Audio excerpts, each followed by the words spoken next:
নমস্কাৰ গকুল তালুকদাৰ আৰু মই সময় নিনাদ তালৈ মোৰ সহস্ৰ অভিনন্দন জনাইছোঁ। কবিতাটোকে আধুনিক কবিতাৰ প্ৰথম ধ্বজাবাহক বুলি স্বীকৃতি দিলে। প্ৰকৃতাৰ্থত অসমীয়া কবিতাৰ যিটো লিখিত ৰূপ, সেই লিখিত ৰূপটো আমাৰ প্ৰাক শংকৰী যুগৰ কবিতা। আচলতে সাহিত্যৰ প্ৰথম নিদৰ্শনেই হৈছে, সৃষ্টিৰ প্ৰথম নিদৰ্শনেই হৈছে কবিতা। আমি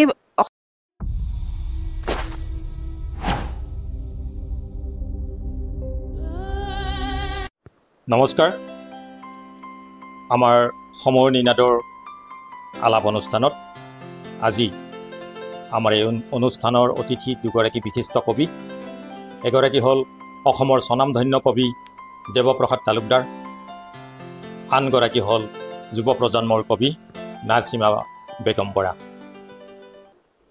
আমি প্ৰথমতে আৰম্ভ কৰিম পুৰণি কবিতাৰ ধাৰা। পুৰণি কবিতাৰ ধাৰাটো কেনেকুৱা আছিল এই সন্দৰ্ভত আজি ব্যাখ্যা কৰিব বিশিষ্ট কবি নাজীমা বৰা বেগম ডাঙৰীয়ানী। মই তেখেতক কোৱাৰ কাৰণে আহ্বান জনাইছোঁ। ধন্যবাদ গকুল তালুকদাৰ ডাঙৰীয়াদেৱ।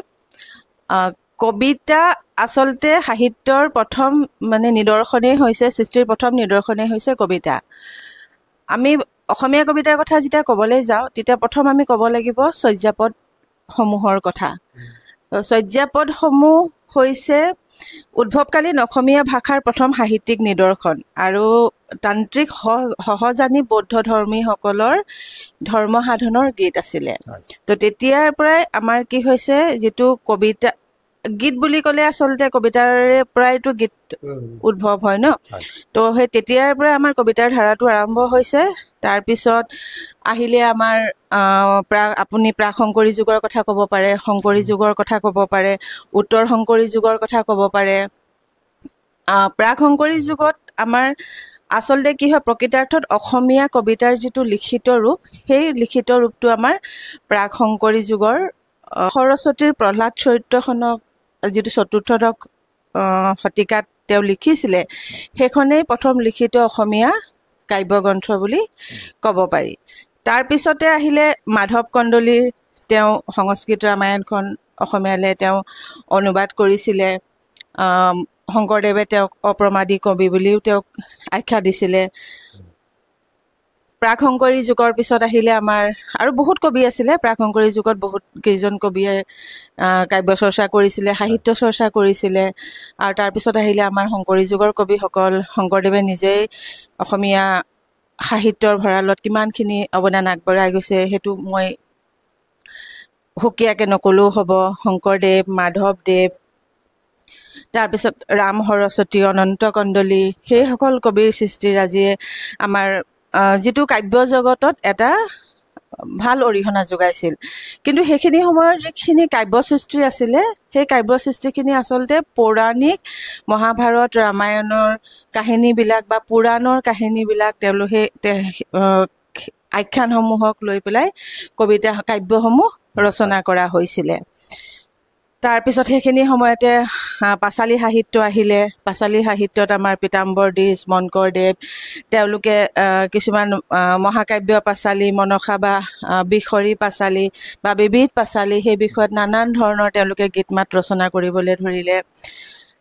তাৰপিছতে আহিলে শংকৰোত্তৰ যুগ। শংকৰোত্তৰ যুগতে আপোনাৰ ভট্টদেৱ, ৰামচৰণ ঠাকুৰ, তেওঁলোকেও বহুতখিনি পৌৰাণিক কাব্যৰ অনুবাদ অসমীয়ালৈ কৰিলে, কবিতাৰ অনুবাদ অসমীয়ালৈ হ'ল। তো তেনেকৈ এটা আমাৰ যদি আমি চাওঁ, অসমীয়া পৌৰাণিক যিটো কবিতাৰ ধাৰা, সেইটো বহুত বেছি শক্তিশালী আছিল আৰু বহুত বেছি চহকী আছিলে। কিন্তু সময়ত এটা সময় এনেকুৱাও হ'ল যে আমাৰ অসমীয়া সাহিত্যৰ যিটো ধাৰা, কবিতাৰে হওক বা বেলেগ ক্ষেত্ৰৰে ধাৰা হওক, সেই সময়খিনি সামাজিক কাৰণতেই হওক বা ৰাজনৈতিক কাৰণতেই হওক স্থবিৰ হৈ পৰিছিলে। আহোম সাম্ৰাজ্যৰ শাসনৰ শেষৰ ফালে যেতিয়া ধৰক মোৱামৰীয়া বিদ্ৰোহ হৈছিলে, মানে দুবাৰকৈ অসম আক্ৰমণ কৰিছিলে, তো সেইখিনি সময়ত সাহিত্য চৰ্চা কৰাৰ পৰিৱেশটো একেবাৰে অসমত নাইকিয়া হৈ গৈছিলে। তো সাহিত্য চৰ্চাটো সম্পূৰ্ণৰূপে স্থবিৰ হৈ গৈছিলে। তাৰপিছত আহিলে আমাৰ মানৰ আক্ৰমণৰ পিছত আমাৰ ইয়াণ্ডাবু সন্ধি হ'ল। ইয়াণ্ডাবু সন্ধিৰ পিছত ব্ৰিটিছসকল অসমলৈ আহিলে। তো ব্ৰিটিছসকল অসমলৈ আহিলত কি হ'ল, আমাৰ অসমীয়া মানুহখিনিয়ে যিটো এটা ধৰক দুৰ্দশা ভুগি আছিলে মানুহৰ আক্ৰমণৰ পৰা, যিখিনি তেওঁলোকে এটা জীয়াটো ভুগি আছিলে, সেইটোৰ পৰা তেওঁলোক ৰক্ষা পৰিলে।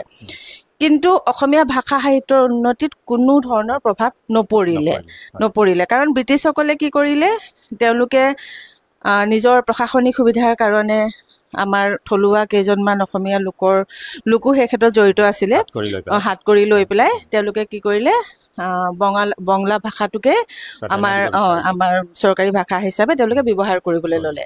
যেতিয়া চৰকাৰী ভাষাটো যেতিয়া বঙলা হ'ল, তেতিয়াহ'লে অসমীয়াটো সাহিত্য চৰ্চা কৰা, কোনোবাই কবিতা লিখা কিবা একেবাৰে সংকট হৈ গ'ল ন। আৰু তাৰ লগতে স্থবিৰ হৈ গ'ল আমাৰ সাহিত্য চৰ্চাটো। সেইখিনি সময়তে খ্ৰীষ্টান মিছনেৰীসকল আহিল, তেওঁলোকে ধৰ্ম প্ৰচাৰৰ উদ্দেশ্যে অসমলৈ আহিছিলে। তো তেওঁলোকে ইয়াত আহি অনুভৱ কৰিলে কি, তেওঁলোকে যিমান কিতাপ নচপাওক লাগিলে, যি নকৰক লাগিলে, কিন্তু যদি মাতৃভাষাত বস্তুটো ছপা কৰিব নোৱাৰে নহয়, তেতিয়াহ'লে ইয়াৰ থলুৱা মানুহখিনিক তেওঁলোকে আকৰ্ষণ কৰিব নোৱাৰে।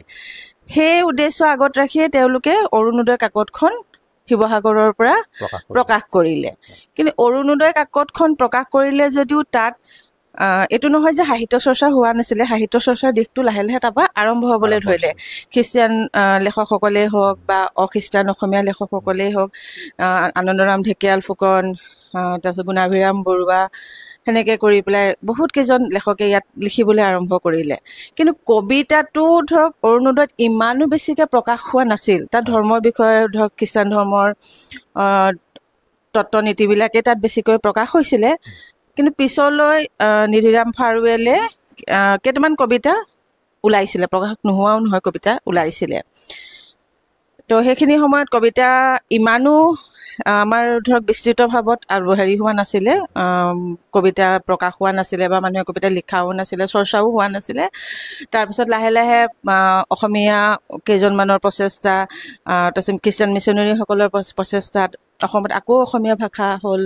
বঙালী ভাষাৰ জেগাত অসমীয়াত অসমৰ চৰকাৰী কাৰ্যালয়বিলাকত সকলোতে আকৌ অসমীয়া ভাষা নতুনকৈ প্ৰচলন হ'ল। তেতিয়া এটা আশাৰ ৰেঙনি আহিল, ভাষাটোলৈ এটা আশাৰ ৰেঙনি আহিল।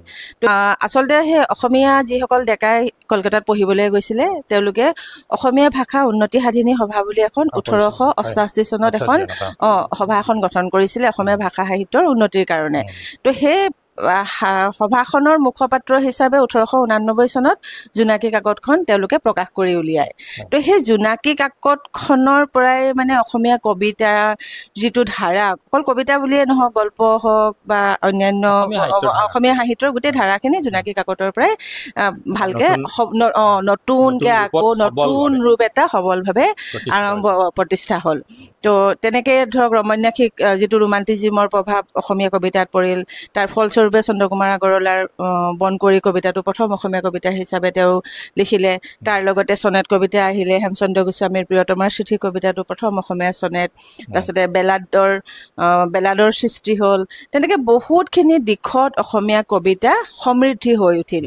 আৰু এইটোৱে নহয় যে বিভিন্ন শাখা অসমীয়া কবিতাত সোমাই পৰিল, লগতে অসমীয়া কবিতাৰ যিবিলাক পদ, দুলৰি, এনেকুৱা ধৰণৰ যিবিলাক পুৰণা ছন্দবিলাক আছিলে, তাৰ লগত নতুন নতুন ছন্দৰ প্ৰয়োগ হ'বলৈ ধৰিলে। আৰু ভাষাৰ ক্ষেত্ৰতে হওক বা অলংকাৰৰ ক্ষেত্ৰতে হওক, নতুন নতুন সংযোজনে অসমীয়া কবিতাক ন ৰূপত গঢ় লৈ উঠিলে। আৰু সেনেকেই ৰমন্যাসিক কবিতাৰ এটা ঢল অসমীয়া কবিসকলৰ মাজত ববলৈ ধৰিলে। আৰু তাৰ গুৰিতে আচলতে আমি জোনাকী কাকতখনৰ অৰিহণা বহুত বেছি। ইমান পৰে আমি পৌৰাণিক কবিতা সন্দৰ্ভত কিছু আভাস পালোঁ। এইবাৰ আমি আহিছোঁ আমাৰ অসমৰ এগৰাকী স্বনামধন্য কবি দেৱপ্ৰসাদ তালুকদাৰ ডাঙৰীয়াৰ ওচৰলৈ। আমি তেখেতক ক'ম, তেখেতে আধুনিক কবিতা ধ্বজা প্ৰথম কোনে উৰুৱালে অসমত, আৰু সেই ধাৰাটো আজিলৈকে কেনে স্তৰত চলি আছে, সেই সন্দৰ্ভত মই বিস্তৃতভাৱে তেখেতক কোৱাৰ কাৰণে অনুৰোধ জনাইছোঁ। নমস্কাৰ গকুল তালুকদাৰ, আৰু মই সময় নিনাদ তালৈ মোৰ সহস্ৰ অভিনন্দন জনাইছোঁ। এনেকুৱা এটা ব্যতিক্ৰম ধৰ্মী অনুষ্ঠান এনেকৈ আমাৰ পাঠক সমাজলৈকে কবিসকলৰ আগত দাঙি ধৰিব পৰাটোৱেই ডাঙৰ এটা সৌভাগ্যৰ কথা বুলি মই ভাবোঁ। হয় হয় মই কবিতাৰ সম্পৰ্কে যিখিনি জানো আৰু যিখিনি কৰণীয় সেইখিনি যিমানখিনি পাৰোঁ মই কৰি গৈ আছোঁ। এতিয়া আহিল কথাটো আধুনিক কবিতাৰ ধ্বজাবাহক। আচলতে আধুনিক কবিতাটো আৰম্ভ হৈছিলে আমাৰ নৰসিংহে কৈছে ৰোমান্টিক কবিতাৰ সেইলৈকে গৈ গৈ যেতিয়া আধুনিক কবিতাৰ কথা আহিল, দেৱকান্ত বৰুৱাই সাগৰ দেখিছা লিখিলে, আমাৰ হেম বৰুৱাৰ মমতাৰ চিঠি, আমাৰ এই কবি অমূল্য বৰুৱাৰ বেশ্যা, এনেকুৱা কবিতাবোৰৰ মাজত মানে এটা আলোচনা চলিল সমালোচকসকলৰ মাজত যে আধুনিক কবিতা। কিন্তু দেৱকান্ত বৰুৱাৰ কবিতাত তেতিয়াও ৰোমান্টিচিজমৰ কিছু আভাস আছিলে আৰু অমূল্য বৰুৱাৰ অকণমান বিদ্ৰোহ এটা দেশৰ প্ৰতি অলপ বেলেগ ধৰণৰ এটা আছিল। কিন্তু হেম বৰুৱাৰ মমতাৰ চিঠি যদিও স্পন্দিত গদ্যত, কবিতাটোৱে এটা বেলেগ ধৰণৰ প্ৰসাৰতা লাভ কৰিলে আধুনিক কবিতাৰ। আৰু আলোচকসকলে শেষত গৈ হেম বৰুৱাকে আধুনিক কবিতাৰ ধ্বজাবাহক স্বীকৃতি দিলে। এইটো কথা নহয় যে বাকীবোৰ নৱকান্ত বৰুৱা আহিল, লাহে লাহে নীলমণি ফুকন ছাৰতো আহিল, কিন্তু মানে কবিতা হিচাপে পোনতে হেম বৰুৱাৰ কবিতাটোকে আধুনিক কবিতাৰ প্ৰথম ধ্বজাবাহক বুলি স্বীকৃতি দিলে। ঠিক সেইধৰণে কবিতা আহি থাকিল, লাহে লাহে ৰোমান্টিকতা চেগাচোৰকে চলি থাকিল যদিও, কিন্তু লাহে লাহে আধুনিক কবিতাৰ ৰূপটো সময়ে সময়ে সলনি হৈ আহিছে। আৰু কৈছে যে কবিতাই আদি সাহিত্যৰ, আৰু কবিতাতে আটাইতকৈ চৰ্চা আৰু যিটো এটা পৰিৱৰ্তনত মানে কবিতাত যথেষ্টখিনি আছে। পৰীক্ষা নিৰীক্ষা এতিয়াও চলি আছে কবিতাত যথেষ্টখিনি। সেই কবিতাবোৰ আধুনিক কবিতাবোৰ আগতে যিটো এটা প্ৰতীকী, যিটো এটা অলংকাৰ, এটা যিটো সেইবোৰ লাহে লাহে এতিয়া আৰু সলনি হৈ আহিছে সম্পূৰ্ণভাৱে। মাজতে আধুনিক কবিতাৰ ভাষাটোৰ সম্পৰ্কে কৈছে, ভাষাটোৱে আমাৰ ডাঙৰ কথা। ইংৰাজসকল অহাৰ পিছতেতো অসমীয়া ভাষাৰ যিটো দুৰ্দশা হৈছিল, পিছত যেনিবা আহিল আমাৰ ভাষাটো ঘূৰি, তাৰপিছতে কিছু কি হ'ল আধুনিক কবিতাত লাহে লাহে কিছু দুৰ্বোধ্যতাই দেখা দিলে। মানুহৰতো কবিতা এটা পঢ়ি তাৰ অৰ্থ বুজিবলৈ অভিধান খুলি তাক বিচাৰ কৰাটো সময় নাথাকে। গতিকে কবিতাৰ সৰলীকৰণটোৰ ওপৰত গুৰুত্বটো আহিল। কবিতা এটাৰ যিটো ধৰ্ম, আটাইবোৰ ধৰ্ম অক্ষুণ্ণ ৰাখি, কাব্যিকতা ৰাখি, তাৰ এটা যিটো এটা ৰাইজলৈ কেনেবা পাঠকলৈ যিটো এটা তাৰ যিটো মেছেজ বুলি কৈছোঁ মই, সেইটো ৰাখি গোটেইখিনি গুণ ৰাখি কবিতাটোৰ প্ৰকাশ কৰিলে তাৰ যিটো ইতিবাচক দিশ, প্ৰাসংগিক দিশ, সেইখিনি সামৰি কবিতা মানুহে আদৰা হ'ল আধুনিক কবিতা। কিন্তু এটা কথা সমালোচনা হয় যে আধুনিক কবিতাত ছন্দ নাই। কোনে কৈছে আধুনিক কবিতাত ছন্দ নাই? এটা ভিতৰুৱা ছন্দ এটা কবিতাত থাকে। এই ধৰক বৰষুণ পৰি আছে, গছৰ পাতবোৰ লৰি আছে, তাতো আপুনি এটা ছন্দ পাব, লয় এটা থাকে, এটা আপুনি খোজকাঢ়ি আহি আছে, সকলোতে এটা ছন্দ আছে বিচাৰ কৰি ল'ব পাৰিলে। কিন্তু সময়ৰ এটা আবেদনত সময়ে সময়ে তাৰ ৰূপ কিছু সলনি হয় আৰু সেইধৰণে পাঠকেও আদৰি লয়। গতিকে আটাইতকৈ চৰ্চা হৈ আছে আৰু পৰীক্ষা নিৰীক্ষা মই ভাবোঁ কবিতাৰ যথেষ্টখিনি হৈছে। মই কোৱা নাই যে গদ্যত হোৱা নাই, গদ্যটো হৈছে, গল্পৰ ষ্টাইলবোৰ এতিয়া সলনি হৈছে, তাৰ কোনো কাহিনীটো নোহোৱাকৈ গল্প বৰ্ণনাটো হয়। গতিকে কবিতাটো তেনেকুৱা হৈছে। কিন্তু কবিতাৰ এই ধাৰাটো আমি কবিসকলৰ মাজলৈ নিব লাগিলে বোধগম্যটো হ'ব লাগিব আৰু কবিতাটোৰ আকৰ্ষণ কৰা গোটেইখিনি সমল থাকিব লাগিব। এইখিনিতে মই যদি আপোনাক সুধোঁ হয়, যে আজিকালি অসমীয়া সমাজত অসমীয়া কবিতা লিখা সংখ্যা, আধুনিক কবিতা লিখা মানে লোকৰ সংখ্যা যথেষ্ট বাঢ়ি গৈছে আৰু যুৱ প্ৰজন্মৰ মাজতো আধুনিক কবিতা লিখাৰ ধাৰাটো বৃদ্ধি পোৱা বুলি জানিব পাৰি বা গম পায় যে বাঢ়িছে কিন্তু এই তেওঁলোকৰ আধুনিক কবিতা লিখাৰ বৃদ্ধি হোৱাৰ পিছতো তেওঁলোকে কবিতাত কোনোবাখিনিত কিছুমান কবিতাত কোনোবাখিনিত মানে উজুতি খাইছে নেকি বা অসমীয়া ভাষা সাহিত্যৰ বিসংগতি ঘটিছে নেকি অকমান সেই সন্দৰ্ভত আপুনি এইটো খুব সুন্দৰ প্ৰশ্ন এটা কথা মই কওঁ ইতিবাচক দিশত কবিতা লিখিছে লিখক এটা বেয়া কাম কৰাতকে কবিতা এটা লিখিছে কোনো এদিনতে কবি হ'ব নোৱাৰে লিখি লিখি পৰিমাৰ্জিত কৰি কৰি পঢ়া শুনা কৰি কৰি কবিতাৰ যিটো এটা পৰিমাৰ্জিত হৈ হৈ এটা কবিতা সময়ত হয়তো তেওঁৰ ভাল কবিতা হ'ব পাৰে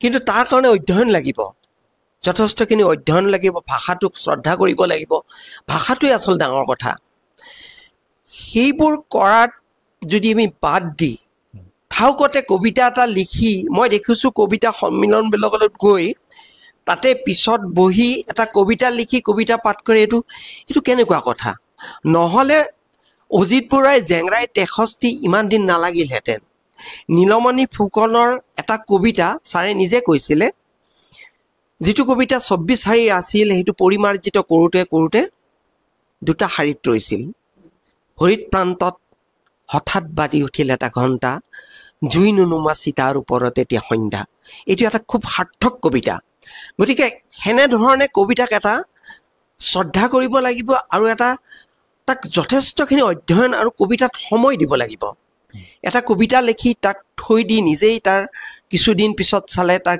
বহুতখিনি পৰিমাৰ্জিত কৰিব পাৰি নিজেই তাৰ শব্দৰ সাল সলনি কৰি এটা উন্নত কবিতাৰ সৃষ্টি কৰিব পাৰি কবিতা কেইটামান লিখিয়ে এখন কবিতা পুথি ওলোৱাৰ ধাউতিটো ৰাখিব নালাগে আচলতে যথেষ্টখিনি অধ্যয়নৰ প্ৰয়োজন আছে গতিকে এইখিনিতে বহুতে উজতি খায় আৰু তেওঁলোকৰ কি হয় নিৰাশ হয় কবিতা পুথি এখন উলিয়াই হয়তো বজাৰ নাপায় পাঠক নাপায় আগতে তেওঁলোকৰ ভেটিটো গঢ়ি ল'ব লাগে কবিতা কেনেধৰণে কি কৰি কবিতাৰ এটা নিজস্ব এটা শৈলী গঠন কৰি ঠিক তেনেধৰণে আগবাঢ়ি আহিলে তেওঁলোকে পাঠক সমাজ পাব গতিকে এইখিনি কালত মই নবীনসকলক অনুৰোধ জনাওঁ যে তেওঁলোকে যেন কাব্য চৰ্চাত কিছু অধ্যয়ন পুষ্ট হৈ ল'ব লাগে কবিতা লিখি যাওক কবিতা লিখাটো একো ভুল কাম নহয় কিন্তু আৰু আমিও সেইটো কথা প্ৰবীণসকলে এটা কথা চিন্তা কৰিব লাগে তেওঁলোকক পাৰিলে আমি সহায় কৰিব লাগে কিন্তু তেওঁলোকক আমি ঠাট্টা মস্কৰা কৰিব নালাগে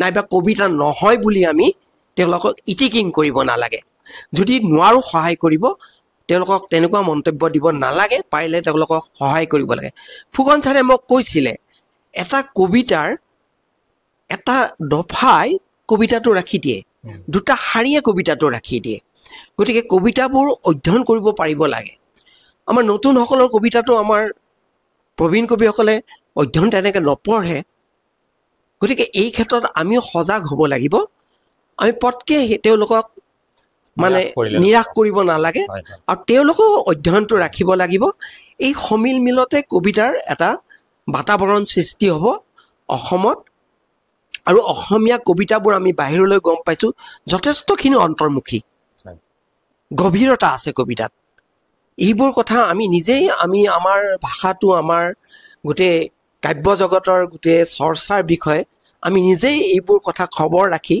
আমি নিজে গৌৰৱ কৰিব লাগে এইখিনিতে মই আপোনাক আন এটা প্ৰশ্ন কৰিব বিচাৰিছোঁ যে বৰ্তমান আধুনিক কবিতাত প্ৰতীকধৰ্মী কবিতা আৰু চিত্ৰকল্পধৰ্মী কবিতা এই দুটা বিষয়ৰ ভিতৰত আমি আচলতে কোনটোত অধিক জোৰ দিয়াটোত মানে ঠিকে কৈছে এই মই অলপ আগতে ক'লোঁ যে এটা পৰিৱৰ্তন কবিতাত এই যিটো এটা পৰিমাৰ্জিত কৰি কৰি এটা কবিতাৰ যিটো এটা নতুনত্ব বিচাৰি বিচাৰি যিটো এটা গৱেষণা চলি আছে এতিয়া লাহে লাহে মই কৈছোঁ প্ৰতীকধৰ্মী আৰু চিত্ৰকল্প সেইবোৰত সিমান গুৰুত্ব এতিয়া কমি গৈছে আপুনি মন কৰিব কবিতাবোৰ এটা বৰ সৰলকৈ এটা কথা এনেধৰণে উপস্থাপন কৰে পাঠক আকৰ্ষিত হৈ যায় তাৰ বিষয়টো কি বক্তব্য আছে কবিতাটোত সেইটোত গুৰুত্ব হৈ গৈছে এতিয়া তাৰ এনেকুৱা কিছুমান কথা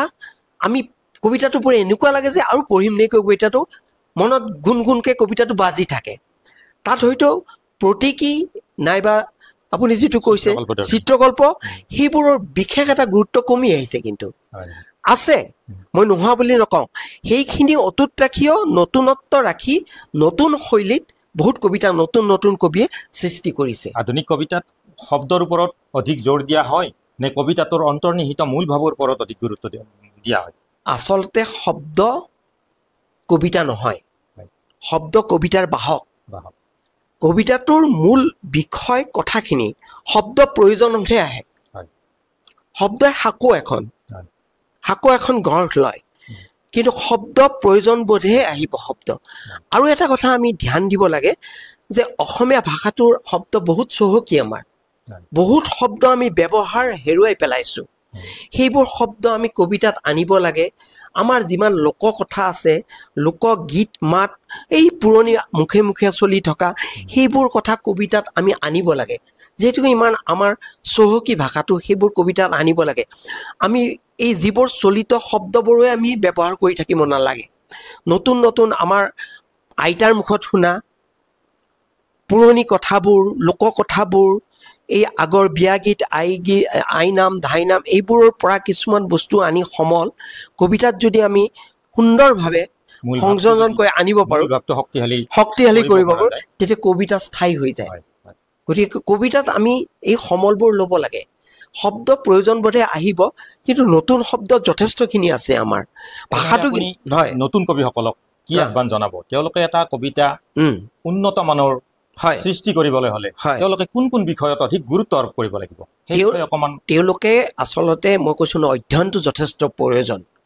এতিয়া আৰু এটা ভাল হৈছে কি যে কবিতাবোৰ যথেষ্টখিনি অনুবাদ হৈছে, বিদেশী কবিতাবোৰ। আমাৰ দিনত আমি সিমান পোৱা নাছিলোঁ অনুবাদ। এতিয়াতো যথেষ্টখিনি অনুবাদ হৈছে, জাপানী কবিতা, চীনা কবিতা, যিয়ে নকওক। সেইবোৰত আমি অধ্যয়ন কৰি তাৰ কথাখিনি আমি আহৰণ কৰি, কিন্তু সেইটো আমি অনুকৰণ কৰিব নালাগে। নিজৰ কথাখিনিক কেনেধৰণে কৌশলটো আৰু কেনেকৈ তাৰ যিটো মানে পৰিৱেশনটো, সেই ধৰণে নিজা শৈলীত তাক আনিব লাগে। আৰু শব্দবোৰ আচলতে আমি আহৰণ কৰিব লাগে আৰু ল'ব লাগে যথেষ্টখিনি। তেতিয়াহ'লে শক্তিশালী হ'ব আমাৰ কবিতা, হ'ব ভাষাটো, হ'ব নহয় জানো? আৰু পাঠকৰো আমাৰ বাঢ়িব যথেষ্ট। দুৰ্বোধ্য কবিতা এটা কোনে পঢ়িব? এটা কবিতাই সমাজ পৰিৱৰ্তনৰ ক্ষেত্ৰত কিবা ভূমিকা গ্ৰহণ কৰিব পাৰেনে আপোনাৰ মতে? কবিতাই সমাজ পৰিৱৰ্তন কৰিব নোৱাৰে, কিন্তু সমাজ পৰিৱৰ্তন কৰাত এটা পৰিৱেশ আনিব পাৰে, অৰিহণা। কবিতাই যুদ্ধ আনিব নোৱাৰে, কিন্তু যুদ্ধৰ পৰিৱেশ সৃষ্টি কৰিব পাৰে, এটা পৰিৱেশ। আচলতে আমাৰ এই যে বিশেষকৈ কবিসকলে যে বহি যে কবিতাৰ অনুষ্ঠানবোৰ পাতে, ই এটা পৰিৱেশ সৃষ্টি কৰে আচলতে। সেইটো এটা খুব শুভ লক্ষণ। তাক আমি কৰিব নালাগে।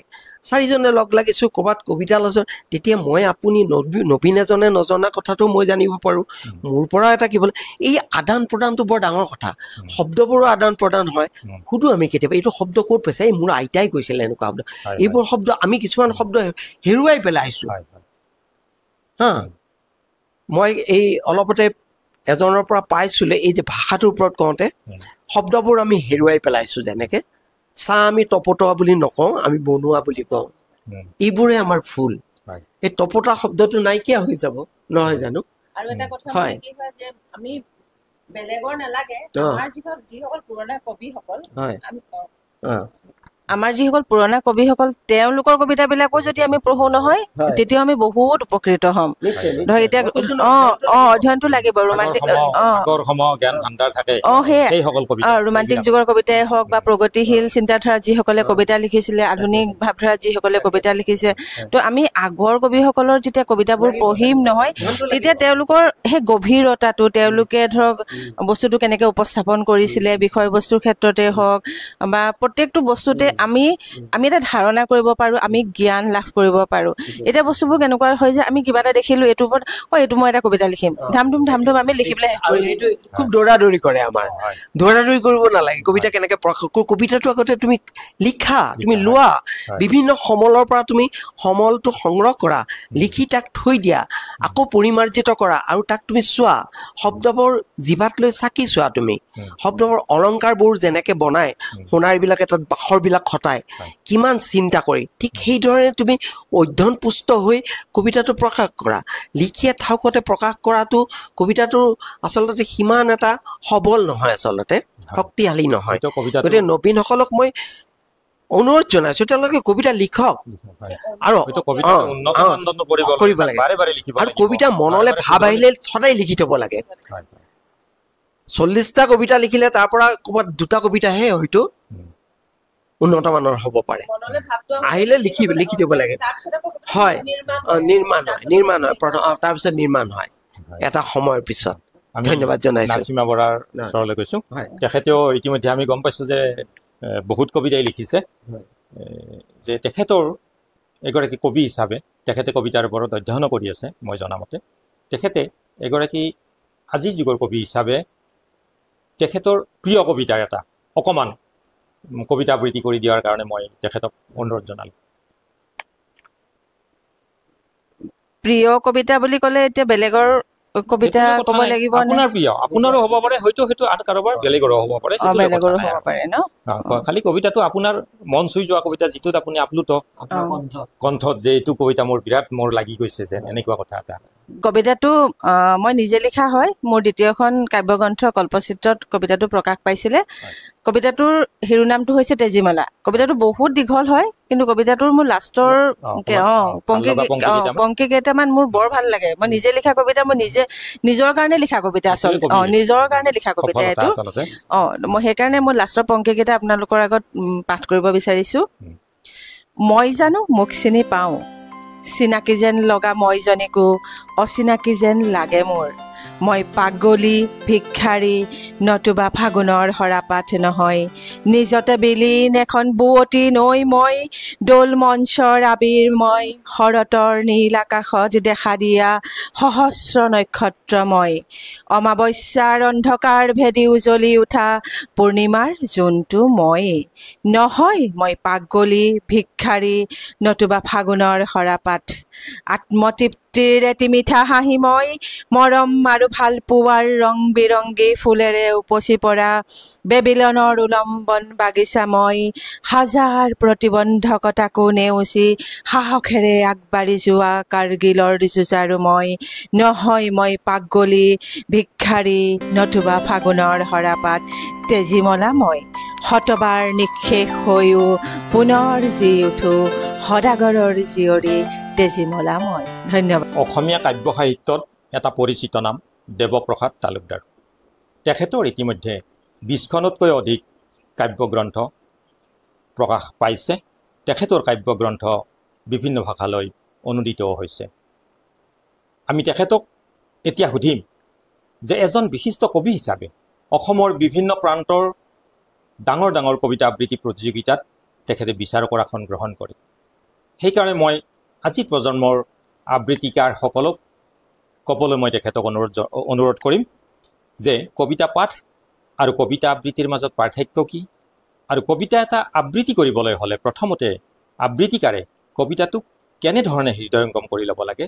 সেই সন্দৰ্ভত মই তালুকদাৰ দেৱক দুআষাৰ কোৱাৰ কাৰণে আহ্বান জনাইছোঁ ধন্যবাদ আচলতে কবিতা পাঠ আৰু আবৃত্তি ইয়াৰ পাৰ্থক্যটো বহুতে ভুল কৰে আচলতে পাঠ এটা কবিতাটো জাষ্ট পঢ়ি দিছোঁ কবিতাটো কিন্তু কবিতাটো আবৃত্তি কিন্তু কবিতা এটা পাঠ কৰোঁতেও আজিকালি বহুত কথা লক্ষ্য কৰা যায় কাৰণ পাঠকৰ ওচৰলৈ কবিতাটো যাব লাগিলে কবিতাটোৰ কিন্তু শব্দ উচ্চাৰণৰ পৰা আদি কৰি আটাইখিনি কথা বিচাৰযোগ্য হৈ পৰে যিখিনি কথা নেকি কবিতা আবৃত্তিৰ ক্ষেত্ৰত প্ৰয়োজনীয় কবিতা এটা আবৃত্তি কৰিব লাগিলে কবিতাটো আচলতে মই হৃদয়ংগম কৰিব লাগিব কবিতাটো প্ৰতিটো শাৰীয়ে বুজি ল'ব লাগিব আৰু বুজাৰ পিছতহে কবিতাটো যেতিয়া মই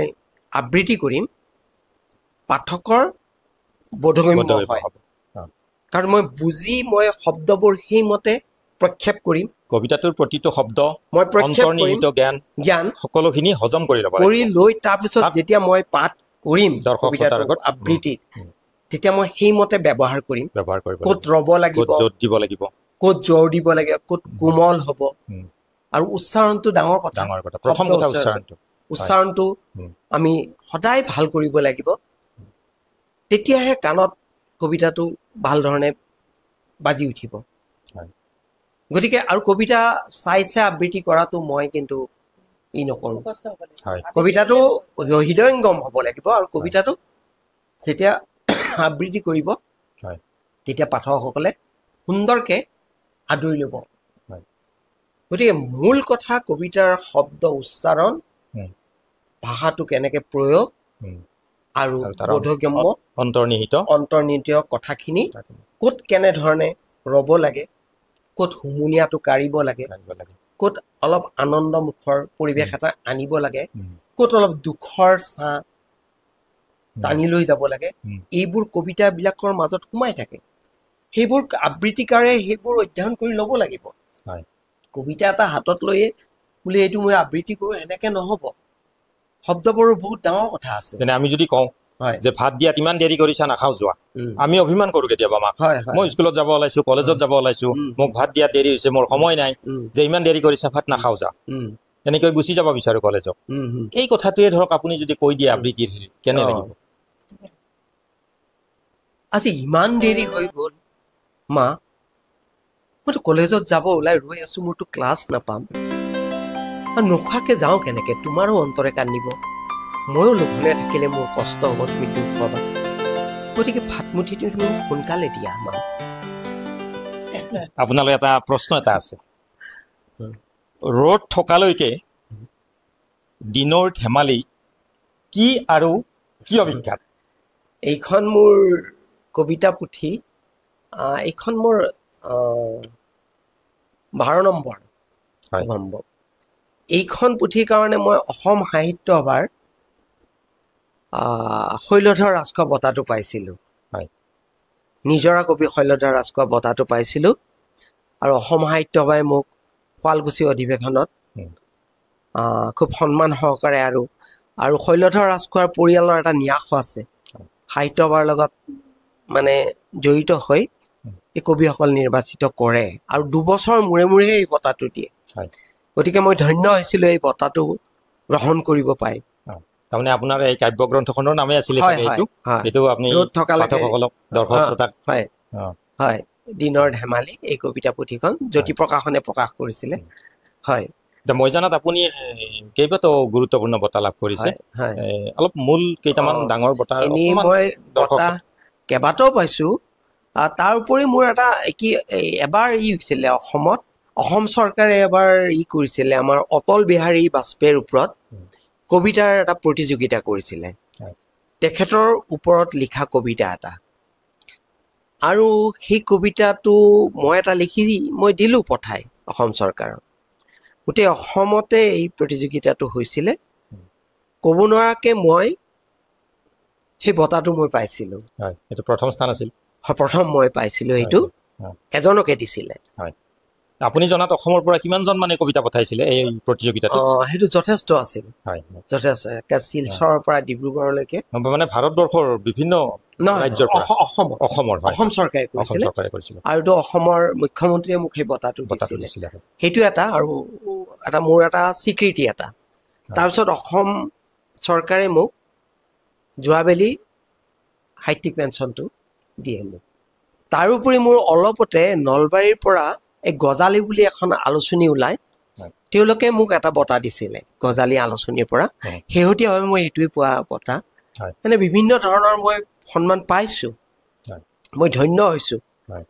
আৰু এটা আচলতে এইবোৰ পালে কবিতা লিখাৰ অলপ দায়িত্বটো বাঢ়ে, আত্মসন্তুষ্টি এটা পোৱা যায়। হয়, এইখিনিয়ে আৰু।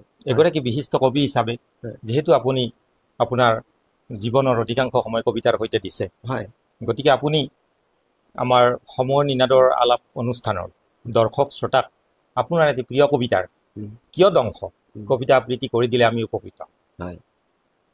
মই মনত থকা কবিতা ক'ব লাগিলে মোৰ পুৰণি কবিতা ক'ব লাগিব। কথা নাই। মোৰ এটা কবিতা জানে, পানীৰাম বুলি কবিতাটো সকলোৱে ভাল পায়। প্ৰিয়। হয়।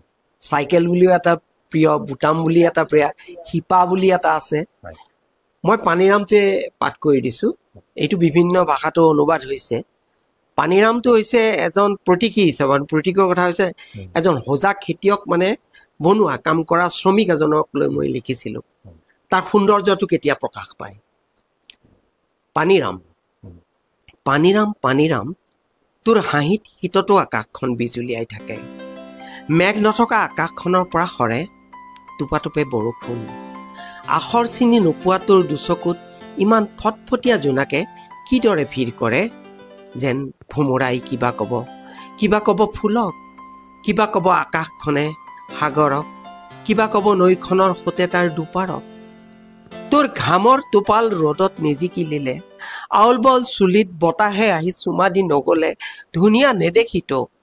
যিদৰে জোন তৰা নাথাকিলে ৰাতিৰ আকাশ নহয় ধুনীয়া। পানীৰাম পানীৰাম, কাউৰীয়ে কা কা নকৰোতে ইমান দূৰ বাট আহিলি উজাই। ৰ'দে বৰষুণে ভাগৰি নপৰা তোৰ দুভৰিত কঠুৱা কাইতে বিন্ধে ঘনে ঘনে। ৰাতিটো পুৱাবকেই নাপায়, কিদৰে পাহৰি পেলাও তই খিটমিট আন্ধাৰৰ কথা।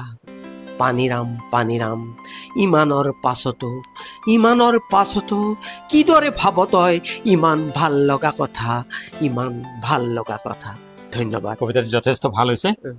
আমি সময়ৰ প্ৰতি লক্ষ্য ৰাখি আজিৰ অনুষ্ঠান ইমানতে আমি সামৰণি কৰিব বিচাৰিছোঁ।